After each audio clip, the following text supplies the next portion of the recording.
White okay का flexi cap, इसमें भी 20,000 की सिप है। मोतीलाल ओसवाल का मिड कैप, इसमें 16,000 की सिप है। बंधन के स्मॉल कैप में भी 16,000 की सिप है। आईसीआईसीआई का वैल्यू फंड है जिसमें 8,000 की सिप है। 15 साल तक की इन्वेस्टमेंट करेंगे, रिटायरमेंट के लिए बचा रहे हैं। बहुत अच्छे अमित जी, एक आपने गोल फिक्स किया कि भाई मुझे रिटायरमेंट के लिए पैसा बचाना है। टारगेट है 5 करोड़ का, सो 80,000 रुपए की सिप कर रहे हैं अभी एट दिस पॉइंट अमित। ये इनकी स्कीम्स हैं, एक मल्टी कैप है, एक फ्लेक्सी कैप है, मिड कैप मोतीलाल का, बंधन का स्मॉल कैप है और आईसीआईसीआई का वैल्यू फंड है। 5 करोड़ इन 15 ईयर्स पॉसिबल पूजा?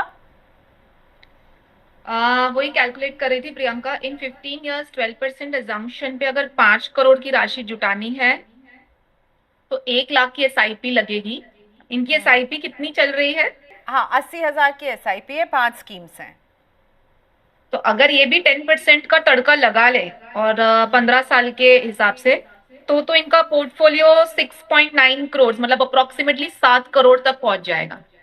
ओके, सो जो मिसिंग है कोई स्कीम नहीं बल्कि 10% का स्टेप अप मिसिंग है। 10% का एक एनुअल स्टेप अप अगर ये करें तो अमित आप बिल्कुल अपने गोल को ओवर अचीव कर रहे होंगे। पर क्वालिटी ऑफ स्कीम्स कैसी हैं पूजा अमित जी के पोर्टफोलियो में? बहुत अच्छी है Priyanka. I really love the portfolio. In fact okay. Step up में तो मैं ये भी सोच रही थी अगर इनको नहीं ज्यादा बढ़ाना है 5% से भी स्टेप अप किया तो भी 5 करोड़ पहुंच जाएंगे। सो वो सॉर्टेड है। HDFC multi cap category White Oak very good AMC and अच्छा खासा फ्लेक्सी कैप चल रहा है।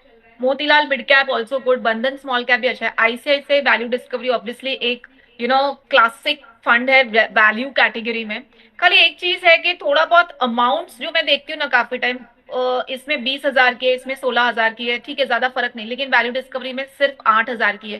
तो अगर थोड़ा बहुत एसआईपी बढ़ाना भी है तो फिर उसको इक्वलाइज कर लीजिए, क्योंकि हम डाइवर्सिफिकेशन करते ही हैं इसलिए कि मल्टी कैप फ्लेक्सी कैप इस सब में आपका इक्वल पोर्शन रहे। सो वैल्यू डिस्कवरी में भी थोड़ा अमाउंट बढ़ाने की गुंजाइश अगर है तो वहां बढ़ा सकते हैं।